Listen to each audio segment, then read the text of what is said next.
Naora washroom থেকে বেরিয়ে নাফসানকে বিছানায় বসা অবস্থায় দেখতে পাই।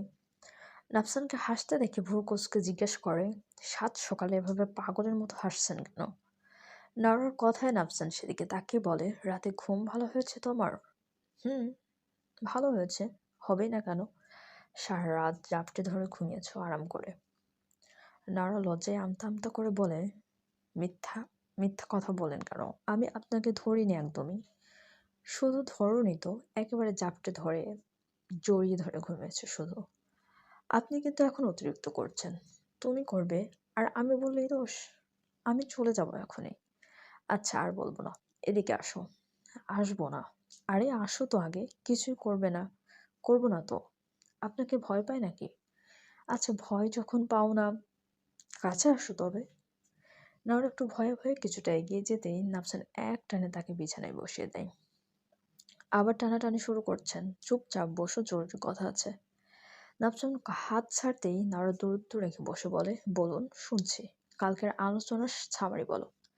আমার সব কথা শুনে কি বুঝেছ? সংক্ষেপে বলো। কিছুই বুঝিনি আমি। আর সামারি আমি জীবনেও বুঝি না। আমি বরাবরই ইংরেজিতে সামারি লিখতে গেলে রচনা লিখে ফেলতাম। আর কিপটা ছাড়গুলো নাম্বার কমিয়ে দিত। তোমার মতো বাচাল মেয়ের থেকে সামারি আশা করাও বোকামি। আপনি আমায় অপমান করছেন। আচ্ছা, কি বুঝলে বলো, রচনায় বলো। শুধু এটাই বুঝছি আপনি ধোঁকাবাজ, প্রতারক, খুব খারাপ একটা লোক, আর কিছুই বুঝিনি। চলো তবে অন্যভাবে বুঝাই। অন্যভাবে মানে? মানে হচ্ছে, কথাই তো বুঝুনি, আসো কাজ করে বুঝিয়ে দিই। নাফসানের কথার মানে আন্দাজ করে নাওরা আরো পিছিয়ে গিয়ে বলেন, আপনি একটা অসভ্য। সব সময় ব্যাড ইন্টেনশন দিয়ে নিয়ে ঘুরেন খালি। নাওরার কথায় নাফসান হেসে দেয়। নরা আবার বলে, আজকাল এত হাসি ফুটে কেন আপনার মুখে? আগে তো দেখিনি এত। আমাকে চিনো কতদিন ধরে? প্রায় বছর খানেক হবে হয়তো। নাফসান হঠাৎ থেমে সিরিয়াস ভঙ্গিতে বলে, নাওরা, এই বিয়ে নিয়ে তোমার কোনো মতামত আছে? হা, কোনো আশা ভরসা তো কিছুই নেই, আছে শুধুই অভিযোগ। কিসের অভিযোগ তোমার? বড় কথা, আপনাকে তো বাধ্য হয়ে বিয়ে করতে হয়েছে। আমি এসব মানি না এখন। আমি আবার বিয়ে করব। করাচ্ছে বিয়ে তোমায়। বলে নাফসানকে উঠতে দেখে নাওরা উঠে দৌড় দেয়। বাঘের গুহায় বসে থেকে বাঘকেই খেপিয়ে দিয়েছে। নাওরা দৌড়ে ড্রয়িং রুমে আসতেই সামনে নাহেলকে বসে থাকতে দেখে চমকে যায়। সে তো নাহেলের কথা ভুলেই গিয়েছিল। তার পিছনে নাফসানও চলে আসে। নাহেল তখন ফ্রিজ থেকে জ্যাম পাউরুটি নিয়ে খাচ্ছিল। তাদের দুজনকে এভাবে দৌড়ে আসতে দেখে পাউরুটি হাতে নেই হা করে হয়ে তাকিয়ে থাকে। নাওরা তো নাহেলকে দেখেই সোজা হয়ে দাঁড়িয়ে পড়েছে। নাফসানকে দেখে নাহেল বলে, ভাইয়া, তোমরা কি দৌড়াদৌড়ি খেলছিলে নাকি? বয়স ছোট মেয়ে বিয়ে করে নিজেও বাচ্চা হয়ে গেছো নাকি? নাওরা মনে মনে ভাবে, একদিন না হয় সামনে পড়ে গিয়েছিল, আর আজ একটু দৌড়ে দিয়েছে, তাই বলে বাচ্চা বলবে কেন? এরা দুই ভাই একরকম খারাপ। তুই কি করছিস এখনো? এমা না খেয়ে চলে যেতে বলছো নাকি? এমনিতেই কিছু না পেয়ে পাউরুটি চাবাচ্ছি সেই কখন থেকে। সাথে নাওরাকে খোঁচা দিয়ে বলে, ভেবেছি ভাবি বাসায় সকাল সকাল রান্না করে রেখেছে, ভালো মন্দ খাবো, সেই সুযোগ তো হলো না। নাহলের কথায় নাওরা অনেক লজ্জায় পড়ে যায়। সে রান্না না পারুক, সকালে টুকটাক নাস্তাটা তো বানাতে পারতো। নাহলের কথা একদম তার মাথা থেকেই বেরিয়ে গিয়েছিল। নাহল তো জানে নাওরা এখন নফসানের বউ।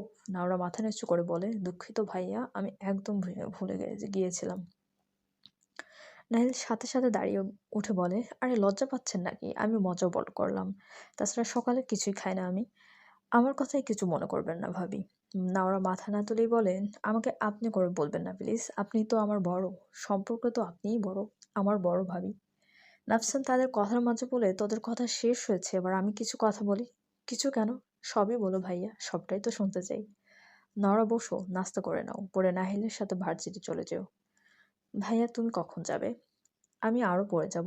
এভাবে একসাথে যাওয়াটা ঠিক হবে না।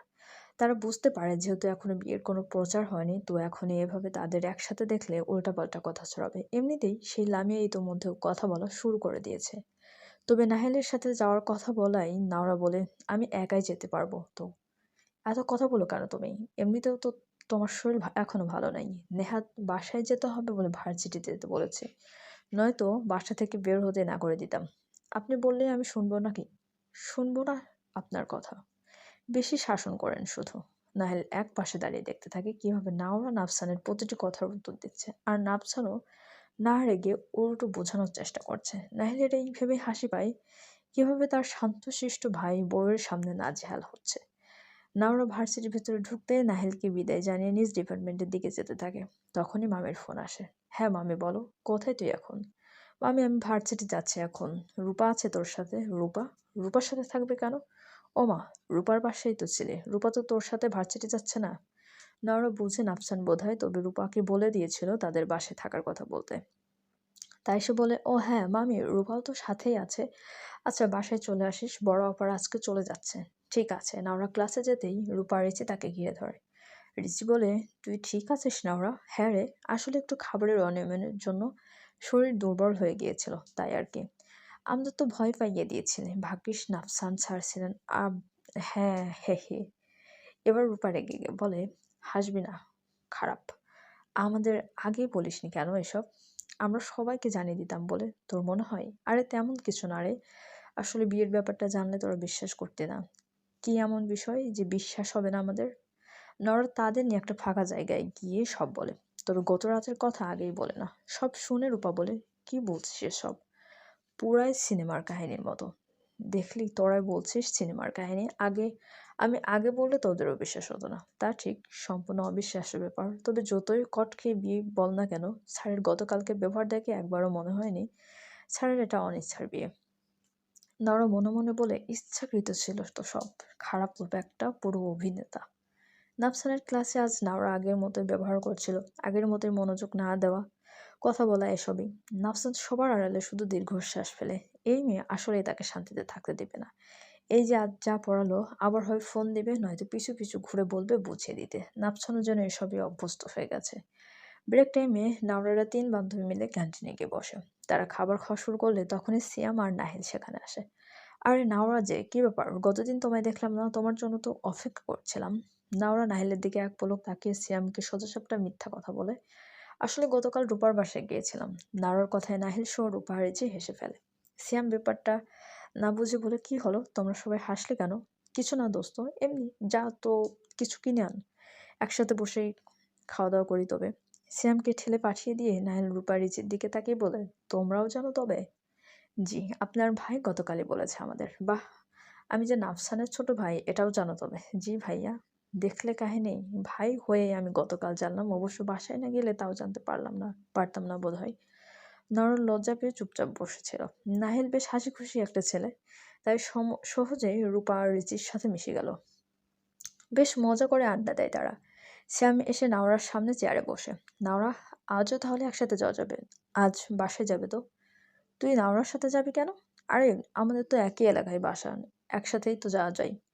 নাওরা সরাসরি না করতে পারে না। না পেরে বলে, আজ তো আমাদের ডিপার্টমেন্টে দেরিতে ক্লাস আছে, আমার তো লেট হবে, অপেক্ষা করব না হয়। অপেক্ষা করব না হয়? এখন আর নাওরা কিছুই বলার থাকে না। আর কিভাবে না করবে সে? এভাবে সরাসরি তো কিছুই বলা যায় না। নাওরা, আরো একটা আহ, নাওরা, তোমার আরো কোনো টপিকে প্রবলেম হলে জানিও, আমি বুঝিয়ে দেবো। আমার কাছে নোটও আছে, লাগলে নিতে পারো। নাওরা আগেই বান্ধবীদের বলেছিল সিয়াম যে তাকে পড়া বুঝিয়ে দিয়েছিল। তাই রূপা বলে, ভাইয়া শুধু নাওরাকে নোট দিবেন, আমাদের লাগলে দিবেন না? আর হ্যাঁ, তোমাদেরও লাগলে নিতে পারো। নাহিল কিছু নিজেও বুঝতে পারে সিয়ামের নাওরার প্রতি ভালো লাগা সৃষ্টি হয়েছে, কিন্তু তার ভাইয়ের উপর আর কেউ নেই। আর সবচেয়ে বড় কথা, নাওরা বিবাহিত, সিয়াম পড়ে জানলে কষ্ট পাবে, তাই আগেই সিয়ামকে এসব থেকে দূরে সরাতে হবে। বন্ধু বলে কথা। স্যার আসবো? নাফসান তাকিয়ে দেখে লামিয়া এসেছে, তাই অনুমতি দিতে লামিয়া ভিতরে আসে। স্যার ভালো আছেন? হুম। কিছু বলবেন? স্যার আপনি করে বলছেন কেন? তুমি করে বলতে পারেন আমায়। কোনো দরকার থাকলে তাড়াতাড়ি বলো, আমার কাজ আছে। স্যার আমাকে বাবা বলেছে, মানে আমাদের নাকি বিয়ে ঠিক হয়েছে স্যার। আমি আগে জানতাম না আপনার কথা, এখন জেনে আমি রাজি। লাইমের কথাটা বলতে একটু সময় লাগলেও নাফসান সোজাসাপটা বলে, ওয়েট, বিয়ে ঠিক হয়নি এখনো, শুধুমাত্র বিয়ের কথাটা উঠেছিল জাস্ট। কিন্তু আমি রাজি নই এ বিয়েতে। কিন্তু স্যার দেখো লামিয়া, মানছি আমাদেরও ভুল আছে এখানে, আমাদের আগেই তোমাদের সংশোধন করে দেওয়া হয়নি। আমি সত্যিই দুঃখিত, আমি এই বিয়েটা করতে পারবো না। নাফসানের কথায় লামিয়ার সকল আশা ভরসা শেষ হয়ে যায়। সে তো এতদিনে নাফসানকে নিজের ফিয়ন্সে মেনে নিয়েছে, তাই সে বলে, স্যার আমাদের বিয়ে হলে তো বিজনেসও লাভ হবে। আপনার বাবা ইতোমধ্যে আমাদের কথা দিয়ে দিয়েছে, আপনি এখন এভাবে আমায় ফিরিয়ে দিতে পারেন না। লিসেন লামিয়া, তুমি কি নিজেকে প্রোডাক্ট হিসেবে মেনে নিতে চাচ্ছ? তোমার বাবা বলল বিজনেসের ভালোর জন্য বিয়ে করতে, তুমিও মেনে নিলে? না স্যার, আমি আগে মানিনি, কিন্তু যখন আমি আপনার কথা জেনেছি তখন এক কথায় রাজি হয়েছি। আপনি আমাকে ফিরিয়ে দিবেন না প্লিজ। Please sir. আমার মধ্যে কিসের অভাব বলেন? আমার সব আছে, সৌন্দর্য, টাকা পয়সা সব। নাসার এবার গম্ভীর কণ্ঠে বলে, তুমি আমার স্টুডেন্ট বলে এখনও তোমার সাথে ভালোভাবে কথা বলছি। আমার কাছে এসব সৌন্দর্য কোনো ম্যাটার করে না। যেহেতু এখনও কিছুই বাড়াবাড়ি হয়নি, তাই আশা করছি তুমি তাড়াতাড়ি এসব থেকে বের হতে পারবে। লামিয়ার চোখ পানিতে টলমল করতে থাকে। যদিও নাফসান তাকে শান্ত স্বরেই বুঝে বলেছে, তবুও ব্যাপারটা তার কাছে অপমানজনক লেগেছে। একটা মেয়ে হয়ে কতটা সাহস করে সে নাফসানের সাথে কথা বলতে এসেছিল, কিন্তু নাফসান তাকে এভাবে ফিরিয়ে দিচ্ছে, এটা সে মোটেও সহ্য করতে পারছে না। সে তো ইতোমধ্যেই তার বান্ধবীদের জানিয়ে দিয়েছে তার সাথে নাফসানের বিয়ে হবে। এখন সে সবার সামনে মুখ দেখাবে কিভাবে? ঘুরে ফিরে সব রাগ তার নাওরার উপর গিয়ে পড়ে, যেন নাওরার জন্যই এসব হচ্ছে। যদিও নাওরা এসবের কিছুই জানে না। লামিয়া এবার নাফসানের সামনে থেকে রেগে বেরিয়ে যায়। নাফসান লামিয়ার এভাবে চলে যাওয়া দেখলেও তার কিছুই করার নেই। সে নিজেও তো এসব জানতো না। তার বাবা তাকে বিয়ের কথা বলতে সে না করে দিয়েছিল। তারপরও সে তার বাবা যে আঙ্কেলের সাথে বিষয়টা ক্লিয়ার করবে না, সেটা তো নাফসান জানে না। সে নিজেই তো নাওরার জন্যই লামিয়ার ব্যাপারটা জানতে পারলো। নাওরার কথা মাথায় আসতেই মনে পড়ল, নাওরার তো আর খোঁজ নিল না। আরও খারাপ লাগছে নাকি? নাওরার তো এখন ঠিক মতো খাবার খেতে হবে, শরীরের অবস্থা এখনো ঠিক হয়নি। নাওরাদের ডিপার্টমেন্টের সামনেই ভার্সিটির ক্যান্টিন। ডিপার্টমেন্টের বারান্দা থেকে ক্যান্টিনের কিছু অংশ দেখা যায়। নাওরারা যেদিকে বসেছিল নাফসানের রুম থেকে সেদিকটা দেখা যায়। নাফসানের চোখ সেদিকে পড়তেই দেখে নাওরা বসে খাচ্ছে আর গল্প করছে, সাথে নাহিল। আর সেদিন নাওরার সাথে ছেলেটিকে দেখে নাফসানের ভুরু কুঁচকে যায়। তবে কি ছেলেটা নাহিলের পরিচিত? নাহিলের থেকে ছেলেটার ব্যাপারে জেনে নিতে হবে। তার বউয়ের পাশে অন্য ছেলেকে নাফসানের মোটেও সহ্য হচ্ছে না। যদিও নাফসান তেমন হাজব্যান্ড নয় যে বউকেও অন্য ছেলের সাথে কথা বলতে দেখলে বাধা দেবে। অবশ্যই প্রয়োজনে টুকটাক কথা বলতেই পারে, তবে প্রয়োজন ব্যতীত এত কথাবার্তা তার পছন্দ না।